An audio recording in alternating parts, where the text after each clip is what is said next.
again, BookTube, and perhaps you can see I got myself a new and better camera, so that way it doesn't look like a completely pixelated video, so that's good. But I wanted to talk to you today about a book that I just finished today. This will probably come out on Thursday, but I'm just filming this on Wednesday, and it is a memoir of a celebrity, and it is Brandi Carlile, her memoir Broken Horses, and this came out in, I believe, 2021, and she mentioned, I think, in an interview about this book that she wanted to write something. If you don't know who she is, she's a very successful Americana sort of folk rock Americana singer and songwriter. That's probably the best way to describe her. She's one of my favorite singers, musicians, probably my favorite living songwriter. And she mentioned a in an interview about this book that she wanted to write something that was longer than 3.5 minutes. That wanted to write something a little bit longer than a song, and so she came up with this. And I think with celebrity memoirs, it's always good to have a healthy skepticism of whether or not they actually wrote it. Um, Most celebrities live in their own sort of reality force field, and don't really. The people seem to think that writing a book is really easy, and but however, I do think that after reading all of this, I think that she did write this herself, or at least played a large part in writing it, because it is way too weird to be written by somebody else, and it isn't very well written. It's very like I said, it's very weird and disjointed and sort of uh, scatters in a bunch of different directions. And also, this, even though it looks like a normal size, it's about, as far as content goes, it's about 200 pages soaking wet, and the rest of it, about 100 pages of this, are pictures uh, and like lyrics to songs. Something that she does in each chapter of this book is in whatever she wants to talk about. When she talks about a song, a particular song that either she wrote or one of the people in her band wrote, or just a song that she really likes, she will tell the story about that song, and then at the end of the chapter, actually I can just show you. At the end of every chapter, you will get something like this, where it will be, wait for it,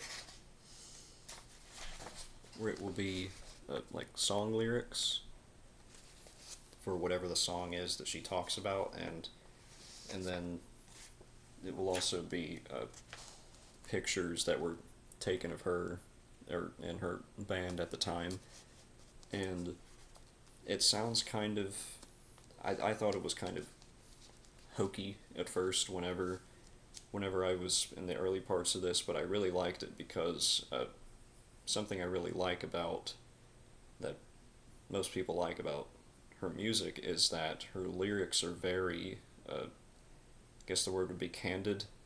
She is very, she's her lyrics are very honest. At least they come off as very honest, and she doesn't try to do a bunch of flares or tricks with her writing. It's her songwriting. It's very, I don't want to say basic because it's more than that, but I think you know what I mean. And when she talks about songs, one of her most famous songs is called Turpentine, and when you listen to it, you think that it's about a romantic relationship gone wrong, but it's actually about something else, and she talks about it in this book, and I think that's really kind of, I think that's cool and also kind of nerve-wracking. I can't imagine being a songwriter, because writing music, at least writing honest lyrics, has to be one of the most like vulnerable things you can do, and telling the story of what that song is about, that would that that just makes me nervous. It seems like, because it's almost like you're just laying yourself bare in front of the world. You're already having to do enough to perform the stuff that you write, and so I just thought that was a cool part of this book. And again, I do think that she wrote this herself, because it isn't particularly well written, and like I said, it's very disjointed, and uh, she also doesn't try to paint a good picture of herself. I think she's very honest. She doesn't try to clean herself up. She admits whenever she is wrong, and she also, one of my favorite parts of it is that in one of the early chapters, she talks about how uh, musicians have to have a little bit of narcissism. Most musicians have a little bit of narcissism in them, and you sort of have to, in order to be in order in order to sing, to think that you're good enough to sing in front of an audience. And so, and she definitely shows that at times in her book. But like I said, she doesn't try to paint herself in a good light, or like she will mention a bunch of rifts that she has had either with producers or friends or people in her band or her siblings, and she doesn't try to say, "Oh, I was right the whole time." Like, she's very, it comes off as very honest. I would just say that. And it's kind of interesting with her, when she talks about her childhood, because she's not very old. I think she's only in her 40s. Um, and her childhood was really well, scattered. Uh, she was The impression I got when I finished this book is that, like, I still love her music. If you love Brandi Carlile's music, then you will eat this up. Um, but the impression I got from this whenever I finished it was like, okay, I still like her. I still like her music, but she is really freaking weird. She's just a weird person, in a good way, I think, but just every incredibly gifted musician, actor, songwriter is a little bit on the eccentric side, and she showed that in her childhood and a little bit as an adult. Um, and like I said, I think if you are a fan of her music, and if you are a fan of her music and you want to read this, like, you will not be disappointed. I think you will get a lot out of this. There's a lot of in this that you will like.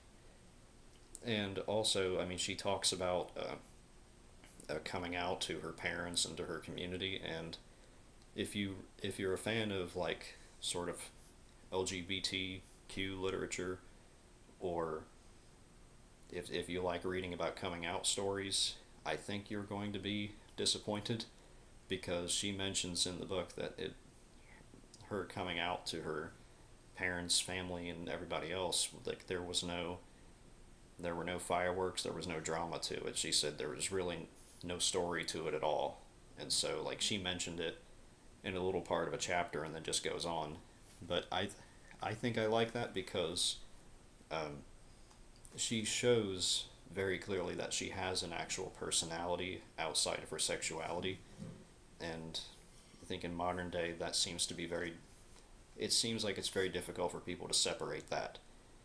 And uh, so if you're looking for something like that, I think you'll be a little bit disappointed. There is a slight hint of, I guess you would call it, woke scoldery sprinkled throughout it, but she doesn't try to ram anything down your throat. She's just, again, she's being brutally honest and just telling you what she thinks. And she's mentioned several times, "I'm not trying to change your mind on anything. This is just what I think." Uh, that's a dumbed down version of what it is, but if you read this, then you'll know.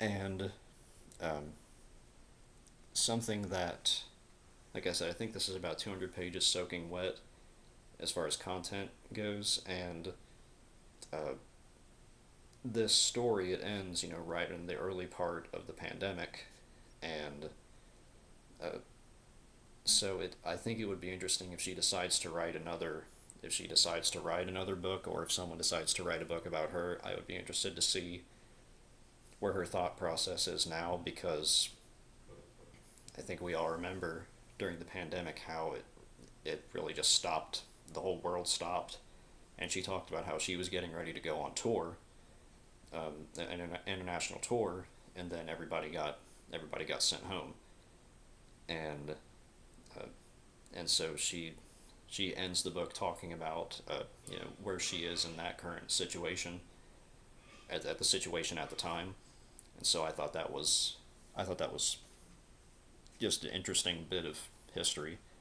Um, something that uh, something that I did think was kind of funny is that, again, I don't think she intentionally lies about anything in this. It's very clear that it seems like she spent most of her teen years and her teen years and her 20s drunk or high or smoking, or all three. But she mentioned that there's a part at the end of this that really made me chuckle, because she mentions that how, a lot of us celebrities, or a lot of us musicians, we're really normal people. We're just normal people like you, and we do the same things. We worry about, do we have enough money at the end of the week? And so she talked for about 2 or 3 paragraphs about that, and I thought that is such crap. Like, I think she strikes me as one of those people who, she really wants to see the best in everybody, or at least she wants you to think that she tries to see the best in everybody. But celebrities are not, they are not normal people. No matter what kind of celebrity you are, they are not normal people. So I would say take that with a grain of salt, or maybe you would agree with it. I don't know. But yeah, I mean, I really did enjoy this. It's not a long book. I mean, it took me less than 3 days to get through this book, to read this, and I blasted through it. Uh, as weird and disjointed and sort of poorly written as it is, you will, again, if you love her music, you will blast through it and you will love it.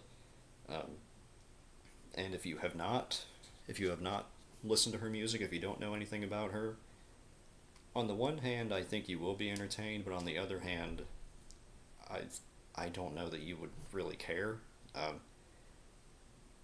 I it's it's a unique reading experience. I would just say that. Whether or not you care about what her childhood was like, or about how she uh, loves horses, how she had a ratty a ratty horse for 20 years from the time she was a child up to when she was a musician. Uh, Maybe you'd care about that. Maybe you wouldn't. But I would suggest reading it. And if you have not listened to her music, just listen to her music, then you really should. She is, like I said, she's in sort of uh, Americana folk rock singer, but she does not carry any pretensions about her like so many of the other ones do. And she's actually bearable to listen to, and she has a really great singing voice. It's a peculiar one, but but I but it's really good. If you have not, I'm sure if you watched the Super Bowl this year, then you watched her performance of America the Beautiful.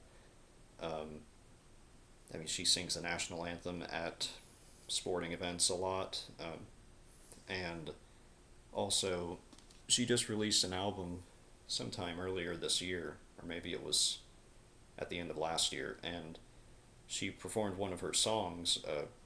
If you look up on YouTube, "Returning to Myself," that's her lead single from her newest album, and she performed it at Red Rocks, that concert venue in Colorado, and you should really listen to that. Um, And so, yeah, I think that's all I wanted to talk about. Like I said, it's interesting the way that she writes this, and that you can tell when she is really passionate about something because the narration starts to scatter in a bunch of different directions. Her mind is like a pinball machine, but again, in a good way. I think you would still want to keep reading. And if she did have a ghostwriter for this, then that ghostwriter did not do a very good job. Um, but again, I think it's regardless. Whoever wrote this, congratulations. I will just say that. Um, and so, yeah, I mean, you should read this. Women's History Month, at one of my favorite women celebrities. So, uh, yeah, I think that's all I wanted to say. So, uh, I will see you next time.